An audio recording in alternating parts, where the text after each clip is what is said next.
महत्वाचं आहे बरं का. हे झालं का?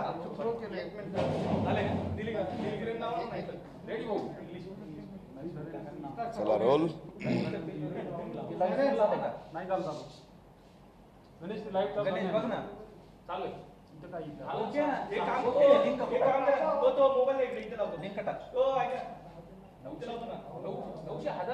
रोल.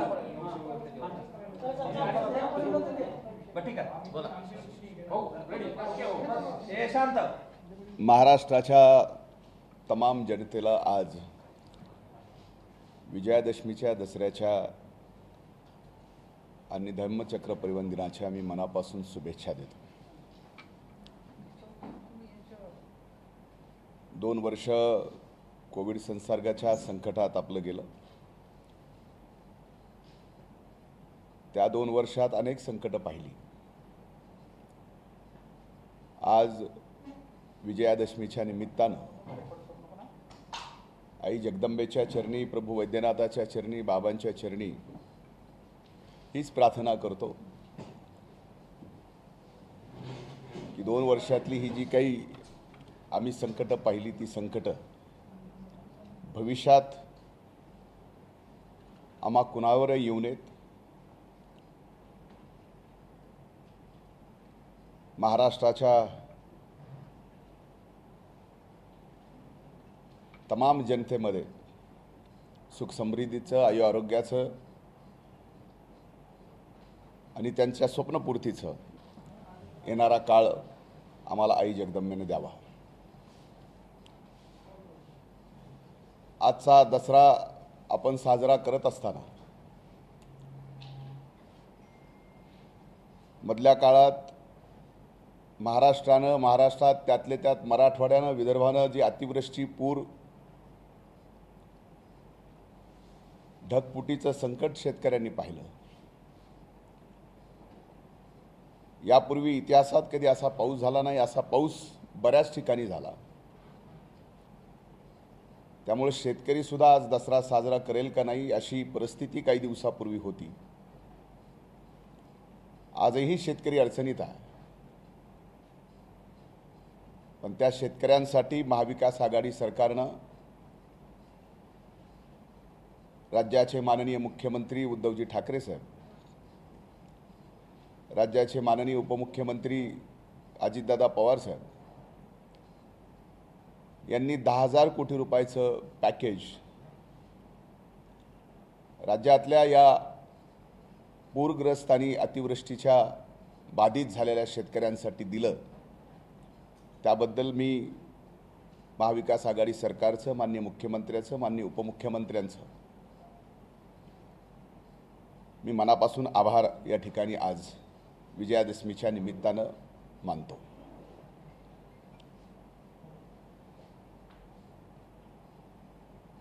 आजचा दिवस आपल्या सर्वांसाठीच महत्त्वाचा आहे. आज आपण धर्मचक्र परिवहन दिन म्हणून सुद्धा साजरा करतो. मी सामाजिक न्याय आणि विशेष सहाय्य विभागाचा मंत्री या नात्याने आजचं औचित्य साधून सामाजिक न्याय विभागाची एक योजना राज्यातील जनतेसाठी या ठिकाणी घोषित करतोय. 500 लोकसंख्या असणाऱ्या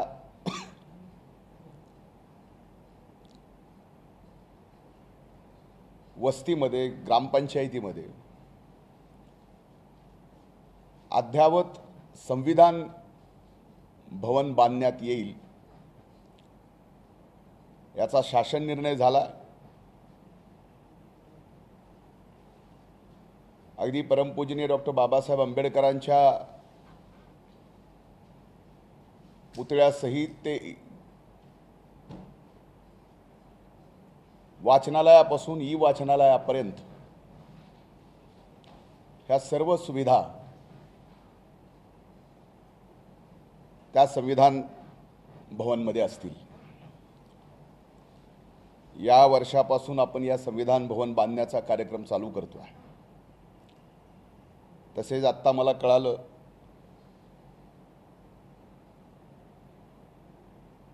की राज्याच्या जलसंपदा मंत्र्यांनी मराठवाड्याच्या 19 TMC पाण्याच्या संदर्भामध्ये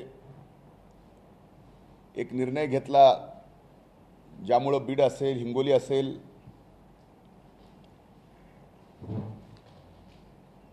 या जिल्ह्याला याचा फार मोठा फायदा होणार आहे. मी त्यांचेही आभार या ठिकाणी व्यक्त करतो.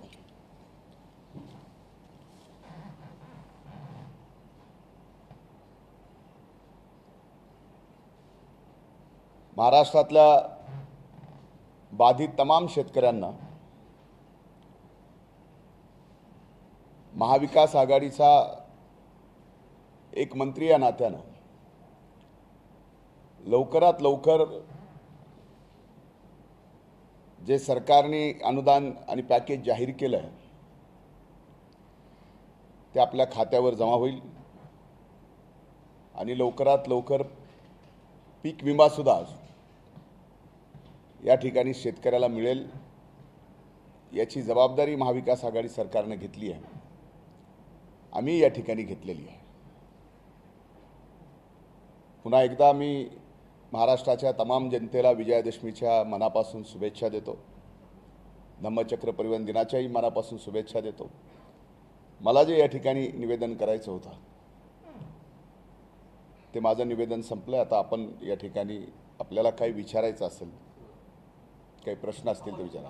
जलसंपदा मंत्र्यांचं नाव घेतलं तर ते दौऱ्यावर होते गेलेले आणि ते ज्यावेळेस आले त्यावेळेस आपण कशा पद्धतीने फुलं टाकले, त्यांच्यावरती हार घातले, याच्यावरती पंकजाताईंनी टीका केली. त्यांचं म्हणणं की आम्ही भगवान बाबावरती पुष्पवृष्टी केली, कुणाच्या तरी नेत्याची चमचेगिरी करण्यासाठी पूर्ण नाही. एक लक्षात घ्या, कुठल्याही संघटनेतून आपण ज्यावेळेस एखाद्या विचारातून घडतो, विचारातून पुढे येतो आणि आपल्या पक्षाचे राज्याचे प्रमुख ज्यावेळेस आपल्या गावी आपल्या घरी येतात त्यावेळेस त्यांचं स्वागत ते राज्याचे अध्यक्ष आहेत, पक्षाचे अध्यक्ष आहेत, पक्षाचे प्रमुख आहेत. आपण आपल्या पक्षाच्या प्रमुखांचं त्या पद्धतीने स्वागत करतो. एक कार्यकर्ता म्हणून मला ही सवय आहे आणि कार्यकर्ता म्हणून जो इथपर्यंत येऊन घडतो त्याला पक्ष संघटना, पक्षाचं नेतृत्व याची पूर्णपणानं जाणीव असते. त्या जाणीवेतून त्या राज्याच्या अध्यक्षांचा स्वागत केलं, अभूतपूर्व केलं. आणि हे मी केलं नाही तर परळीच्या जनतेने रस्त्यावर उतरून स्वागत केलं आणि ते एक पक्षाचा कार्यकर्ता म्हणून मला त्याचा अभिमान आहे. कुणाला माझ्या गावी माझे अध्यक्ष आले आणि त्यांचा स्वागत अभूतपूर्व झालं हे जर या ठिकाणी लागलं असेल तर दुर्दैव आहे. पण आपल्या मंत्रिपदाविषयी सुद्धा त्यांनी असं स्पष्ट आरोप केला की ते मंत्रिपद आपण आता किरायाने दिले. म्हणजे त्याही गेल्या 5 वर्षात मंत्री होत्या. आजच्या भाषणामध्ये चा उल्लेख तुम्ही कदाचित बोलत असाल. त्यांनी भाषणात एक गोष्ट कबूल केली, मंत्रिपद किरायाने दिले हे बोलल्या. पण त्या मंत्री असताना बीड जिल्ह्यातील आणि त्या सभेला आलेल्या बहुसंख्य ऊसतोड मजुरांच्यासाठी त्या मंत्री असताना न्याय देता आला नाही हे त्यांनी स्वतः कबूल केलं. मग त्यावेळेस त्यांचं मंत्रिपद हे त्यांनी कुणाला किरायानं दिलं होतं का? किरायानं देणं अशा पद्धतीनं आरोप करणं हे 5 वर्ष मंत्री राहिलेल्या पालकमंत्री म्हणून त्यांनी इथं काम केलेलं हा केविलवाना प्रकार आहे. जनतेला माहिती आहे की या ठिकाणी या 2 वर्षामध्ये एवढी संकट असताना सुद्धा मंत्री म्हणून, पालकमंत्री म्हणून आम्ही काय कामं करतोय. त्यामुळे त्यांना काय म्हणावं हे त्यांचा प्रश्न आहे. सत्ताधारी पक्ष एकीकडे सरकार पडणार नाही असं म्हणतो, विरोधी पक्ष म्हणतो या दोघांच्या याच्यामध्ये जनतेला मोठा त्रास होतोय असं पंकजा मुंडेंचं म्हणणं होतं. नेमकं सरकार पडणार न पडणार ह्याच्यापेक्षा जनतेचे प्रश्न सोडवा असं त्यांनी सांगितलं. नाही, तर त्यांनी अगोदर त्या स्वतः कुठे आहेत, म्हणजे सत्ता पक्षात आहेत का विरोधी पक्षात आहेत, म्हणजे कुठली तरी एक भूमिका घेऊन या ठिकाणी. आता विरोधी पक्षात त्यांचाच पक्ष आहे, आता त्यांचाच पक्ष सरकार पाडायचा प्रयत्न करत आहे.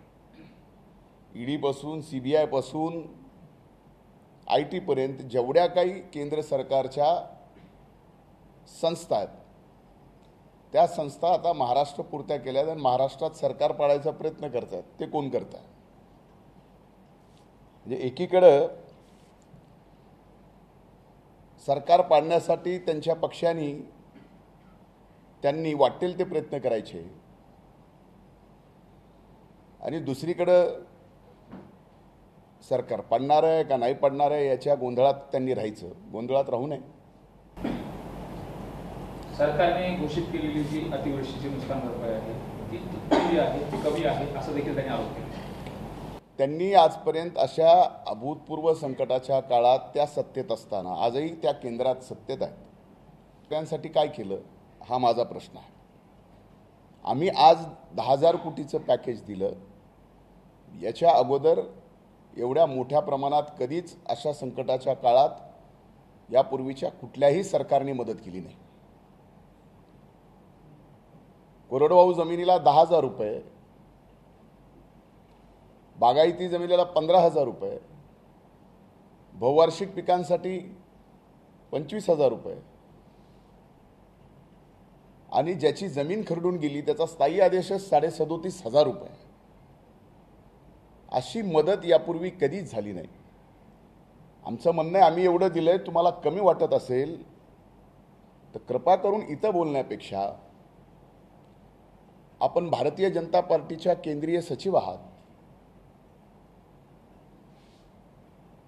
अनेक राज्याच्या तुम्ही प्रभारी आहात, तुमची जी ताकद आहे ती केंद्रामध्ये वापरून आणखीन जास्तीची मदत द्या. बीड जिल्ह्याचा, महाराष्ट्रातला बाधित शेतकरी आनंदी होईल. आरोप करण्याच्या ऐवजी आपण केंद्राकडं, माननीय मोदी साहेबांकडं, अमित शहा साहेबांकडं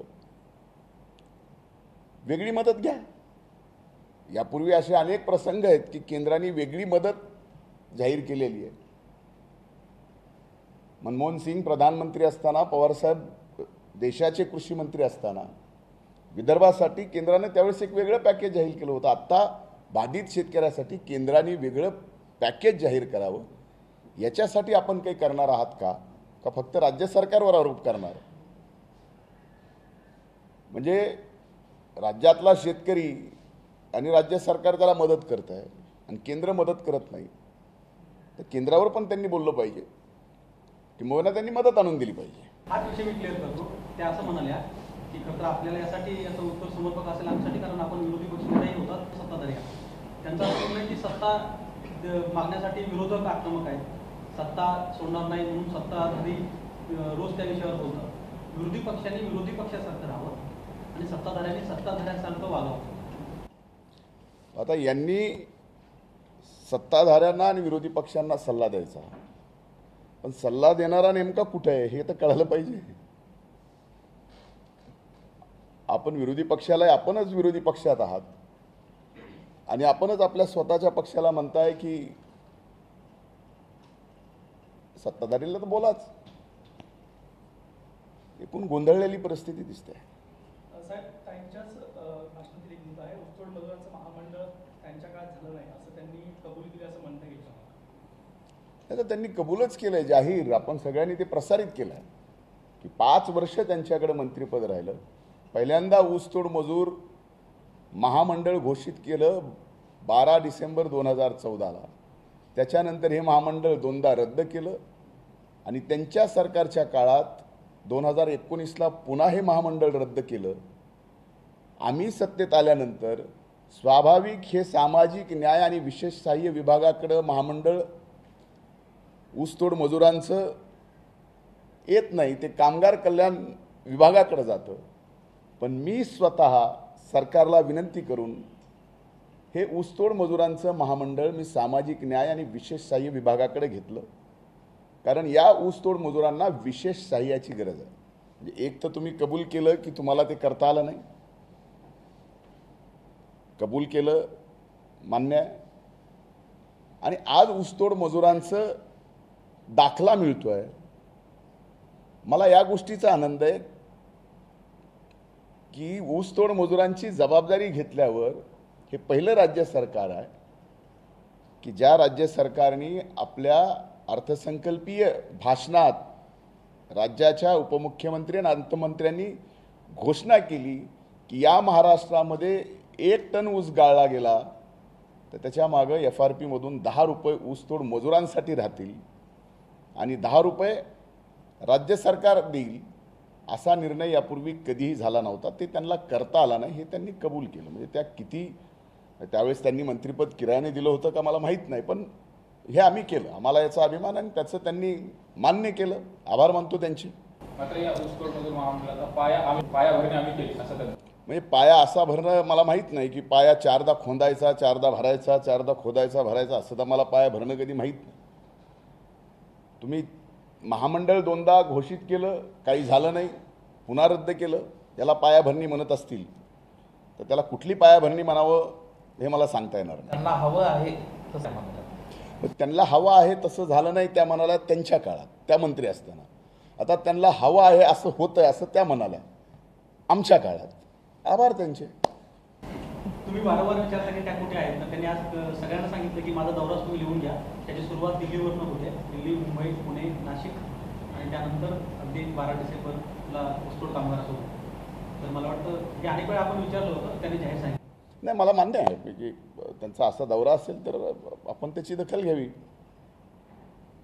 आनंद आहे. म्हणजे तुम्ही दिल्लीपासून अगदी गावापर्यंत येत आहे.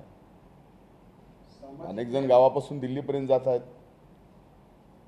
दौरा कसा होतोय महत्वाचा नाही, दौरा करतात, आनंद आहे. महिलावरील अत्याचाराच्या घटना वाढलेल्या आहेत आणि मी भगवान बाबाच्या समोर शर्मेनं मान खाली होईल अशा व्यक्तीचं नाव घेणार नाही असा अप्रत्यक्ष टोला लगावला. नाही, मला माहीत नाही. हे बघा, बाबांवर श्रद्धा असणारा मी एक भक्त आहे. भगवान बाबा, भगवान गड, भगवान बाबा शक्तिगड अशा पद्धतीचं माझ्यासारखा भक्त भगवान बाबाच्या नावाने कधीच राजकारण करणार. भगवान बाबा हे माझ्यासाठी दैवत आहे आणि मी त्यांचा एक भक्त आहे. बाबांनी एक आशीर्वाद कुणाला द्यावा कुणाला नाही द्यावा हे मधल्या काळात निवडणुकीच्या आशीर्वादातून प्रसादातून अनेक जणाला कळालंय. त्यामुळं मला टोला एक आणखीन कुणाला माहीत नाही. भगवान बाबांच्या नावाचा तुम्ही जसं म्हणला की गैरवापर कोण करतो? आता आपल्याला माहिती आहे, आपल्याला सगळं चाललंय. आपण माहिती आहे की कोण गडावर दसरा मेळाव्याची परंपरा होती भगवान गडावर, आज ते जन्मस्थानी येऊन करतायत. त्यामुळं आमच्यासाठी ते दसऱ्याला भक्त म्हणून आलेले देवाचं दर्शन घ्यायला तिथं आपण राजकारण करावं हे माझ्यासाठी महत्त्वाचं नाही. आपली भक्ती आहे, आपलं दैवत आहे, हेच नातं एका भक्ताचं आणि देवाचं राहायला पाहिजे. सामाजिक प्रश्न माझा छोटासा. मराठवाड्यात एवढा मोठा पाऊस झाला, अशा पद्धतीमध्ये राज्याचं सरकार जे आहे ते मदत करत आहे. मात्र केंद्राचं पथक या ठिकाणी येणं गरजेचं होतं, केंद्राचं पथक, पण ते दिसलं नाही आहे. फक्त याचं कारण एवढंच की भाजपचं सरकार इथे नाही. एक लक्षात घ्या, केंद्राची जबाबदारी म्हणजे ज्यावेळेस संबंध जेवढे राज्य आहेत त्या राज्यामध्ये जे जे काही संकट येतात अशा संकटाच्या काळात केंद्राने येऊन पंचनामे करणे किंवा केंद्राने पाहणी करणे आणि NDRFची मदत त्या ठिकाणी घोषित करणे हे केंद्राचं कर्तव्य आहे. एवढं मोठं संकट आलं, भारतीय जनता पार्टीचं केंद्रामधलं सरकार आणि त्या यंत्रणेतला कुणीही पाहायला सुद्धा आलं नाही. याचा अर्थ त्यांचं शेतकऱ्यांवरचं प्रेम किती आहे हे कळतं. एकीकडे तुम्ही महाराष्ट्रात येत नाही, पाहणी करत नाही, मदत घोषित करत नाही, दुसरीकडे लखीमपूरमध्ये आंदोलन करणाऱ्या शेतकऱ्यावर केंद्रीय मंत्र्यांचा मुलगा गाडी घालून चिरडून मारतो. ही शेतकऱ्यांची अवस्था आज भारतीय जनता पार्टीने आणि केंद्रातल्या सरकारने करून ठेवलेली आहे. या गोष्टीचा जरी आजच्या भाषणात भारतीय जनता पार्टीच्या राष्ट्रीय सचिवांनी उल्लेख केला असता, लखीमपूरच्या घटनेच्या बाबतीमध्ये खंत दुःख व्यक्त केलं असतं, तर कुठंतरी शेतकऱ्याच्या जातीला त्या बाबतीतला प्रामाणिकपणा वाटला असता. त्या दिवशी जाहीर भाषणातून ताई म्हणाल्या होत्या की शरद पवारांनी खुद्द बीड जिल्ह्यात यावं, त्यांच्या पक्षाची काय प्रतिमा आहे आणि पक्षाची काय दहशत आहे हे पाहावं, असं त्यांनी आवाहन देखील केलं होतं. तुमची काय? नाही, 2019च्या निकालात कुठल्या पक्षाची काय ताकद आहे या बीड जिल्ह्यामध्ये हे दाखवून दिलंय आणि ते निकाल आदरणीय पवार साहेबांना सुद्धा माहिती आहे. कदाचित 19च्या निकालाचा विसर पडला असेल. त्यामुळं तुम्हीच मान्य करता की तुमच्या काळामध्ये मंत्री असताना बऱ्याच गोष्टी तुम्हाला तुमच्या मनासारख्या करता आल्या नाही. इट्स हर फेल्युअर, ते त्यांनी कबूल केलंय. आणि आम्ही आज बीड जिल्ह्यातल्या जनतेच्या, सर्वसामान्य नागरिकांच्या जे काही स्वप्न होते ते स्वप्न पूर्ण करण्यासाठी प्रयत्न करतो आणि आम्हाला यश आलं. विरोधी पक्षनेते मराठवाड्याच्या दौऱ्यावरती आले, विरोधी पक्षनेते मराठवाड्याच्या दौऱ्यावरती आले, मात्र ते बीडकडे आले नाही, बीडकडे पाठ ठेवले. कसं पाहताय हा प्रश्न तुम्ही माजी पालकमंत्र्यांना जर विचारला तर बरं राहील. पालकमंत्री म्हणून तुमची काय प्रतिक्रिया आहे? म्हणजे त्यांनी इथं पाहायला पाहिजे होतं. नाही, पण त्या विरोधी पक्ष नेत्यांनी सुद्धा आपल्या इथल्या स्थानिक नेत्याला सर्दी खोकला झालाय म्हणून अख्ख्या जिल्ह्याचा दौरा टाळणं, हे कसे विरोधी पक्ष नेते आहेत मला माहीत नाही. मात्र तुम्हाला त्या म्हणाल्या असामाजिक न्याय मंत्रीपद तुम्हाला मिळालं. हे बघा, सामाजिक न्याय हा सामाजिक न्याय आहे, त्याला ब क ड असं लावता येतं का? आता आम्हाला सामाजिक न्याय मंत्रीपद मिळालं आणि तुम्हाला मिळालं नाही, तुम्ही विधानसभा हरलात, आम्ही काय म्हणावं? ब क ड काय लावावं का ढ लावावं? सामाजिक न्याय विभागामार्फत चालवण्यात येणारी जी महामंडळं आहे, हे महामंडळं डबघायला आले. या महामंडळाला सामाजिक न्याय मंत्री म्हणून आपण दसऱ्यानिमित्त काय देणार आहात? ही खरी गोष्ट आहे की मधल्या काळामध्ये 2 वर्षाच्या आर्थिक संकटात संबंध जेक जात आहे, आपलं राज्यही जात आहे. त्यामुळं फक्त सामाजिक न्याय विभागातली महामंडळं नाही, तर राज्य सरकारपासून केंद्र सरकारची जेवढी महामंडळं आहेत, आर्थिक निर्बंधामुळं त्या ठिकाणी संत गतीनं चालू आहेत. ही वस्तुस्थिती आहे.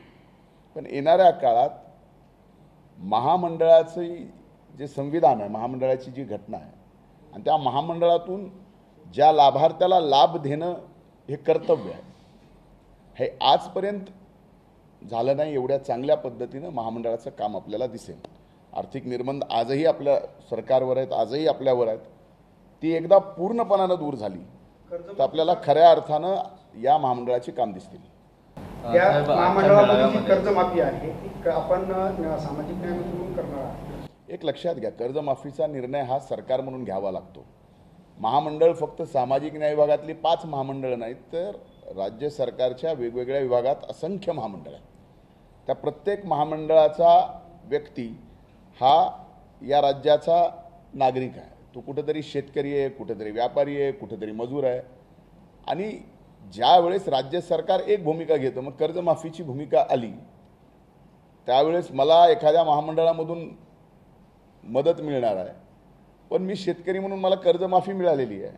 त्याच्यात महामंडळाकडून वेगळा निर्णय होणं तसं अपेक्षित नाही. पण आत्ता अशा आर्थिक संकट असताना अशा पद्धतीचा निर्णय होणं स्वाभाविक मला आता तरी शक्य वाटत नाही. सावरगावच्या मेळाव्यामध्ये अधिक म्हणजे व्यसन कसं पाहता? मी योगायोगाने आज मला कळालं, म्हणजे मी व्हॉट्सअपवरून काही न्यूज पोर्टलवर पाहिलं आणि आजच्या मेळाव्यात आमच्या ताईंनी त्या बाबतीत तंबाखू सगळ्यांनी सोडावी, व्यसनमुक्तीच्या संदर्भातला नारा दिला. योगायोगानं सामाजिक न्याय विशेष सहाय्य विभागातच दिव्यांगापासून तृतीय पंथापासून ते व्यसनमुक्ती पण माझ्याच विभागात येते. त्यामुळे त्यांनी आज जो काही संकल्प केला आहे, मी त्या विभागाचा राज्याचा मंत्री या नात्यानं त्यांचे आभार व्यक्त करतो की आपण या ठिकाणी संकल्प केला आहे. आणि मंत्री म्हणून मी त्यांचे आभारही व्यक्त करतो आणि त्यांचं अभिनंदनही करतो. नियम घालून परवानगी दिली होती, मात्र त्या ठिकाणी कोरोना आणखी गेलेलं नाहीये आणि कोरोना गेलेलं नसताना एवढी मोठी गर्दी जमवते. त्यांनी सांगितलंय की ते आई म्हणून सगळ्या गोष्टीची काळजी घेणार आहे, त्याच्यामुळं असं काय म्हणता येत नाही. तिथं असं संकट आहे असं त्यांना वाटलं नाही. त्यांनी जबाबदारी घेतली आहे की ते म्हणले लसी घेतल्यात सगळ्यांनी, त्यांनी बघितलं सगळं. मी महादेव जानकरांनी असली नकली म्हणत एक टोला हे केला होता की नाटक करतात भाषणाचं आणि असली नकली कोण हे लोकांना माहिती. माझ्या आयुष्यात मला भाषणात नाटक नाही करता आलं. भाऊ एक छोटा प्रश्न आहे, म्हणजे आमच्या सगळ्यांसाठीच आहे. बीड शहरामध्ये मोठमोठे खड्डे पडले आणि त्याच्यामुळे खूप त्रास होतोय, त्याच्यावरती तुम्ही काही करणार का? नाही, मुळात तो रस्ता हा नॅशनल हायवेकडे आहे. बीड शहरातला 12 किलोमीटरचा हा रस्ता नॅशनल हायवेकडे आहे. नॅशनल हायवेनी 2दा कंत्राट काढलं. आत्ता आदरणीय पवारसाहेबांनी, सुप्रियाताईंनी दिल्लीमध्ये संदीप भैया क्षीरसागर त्या ठिकाणी तिथले आमचे आमदार एक बैठक गडकरी साहेबांसोबत घेतली आणि त्या ठिकाणी ते काम मंजूर झालं आहे. फक्त मधल्या पाऊस असताना खड्डे भरणं हे आपला नियम नाही. पावसाचा काळ आणि पावसाची थोडी उघड झाली की त्या ठिकाणी खड्डे भरण्याचा कार्यक्रम कुठलाही, मग PWD असेल नाही तर नॅशनल हायवे नाही तर कुठली यंत्रणा असेल, करावं लागतं. येणाऱ्या काळामध्ये ते खड्डे पण भरले जातील. थँक्यू.